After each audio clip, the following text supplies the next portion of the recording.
interesting to know what operational resilience means for Andretti and kind of the motor racing industry, because just for context, in financial services, operational resilience is defined as the ability to prevent, adapt, respond, learn, and recover from operational disruptions, where whilst also making sure that you're continuing to deliver your important business services. And important business service is one of those things that sometimes people don't fully understand. So, for example, in the context of insurance companies, an important business service would be paying the claim. And if it is to get disrupted, it could cause or has the potential to cause intolerable harm where it can't be recovered past the point of return. So it would be very interesting to find out how that translates into the Formula E world and maybe for Andretti as well. Yeah, so I will say in motorsport, although I'm only IT and software, I can more or less speak about other areas. I would say there's a lot of adaptability. So I will say things will fail, for sure. Like there's stuff on the car that, yes, you can, for example, there's some parts that have a limit of mileage.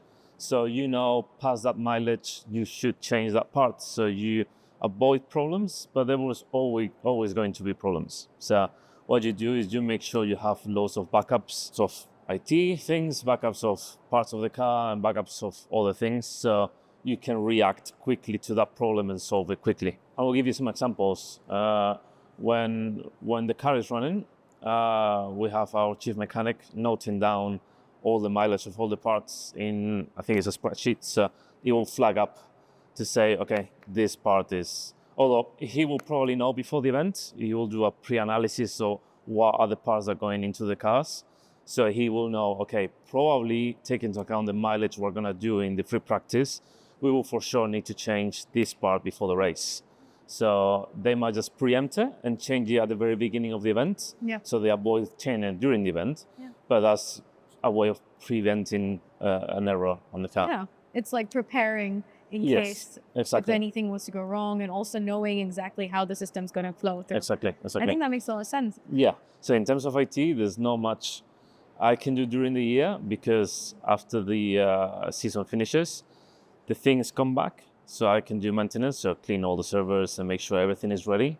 But then during the year, if something breaks, it gets a bit tricky. Yeah. We have backups of pretty much everything. So all the servers, all the switches and all that stuff, we have backups. If something breaks, then we will need to buy something. Depends on the country we are. So it can get a bit tricky, but we always manage to get something new for maybe next event. So use the backup for the current event, and the next event put in something new to repair it. But more or less works like that in all areas, I would say. That's really interesting. It's almost like a contingency planning. Yes. And learning from your past, like lessons learned, almost like past experiences to make sure that you're more reactive and like more productive in your next race. Yeah. That's very interesting. Yeah.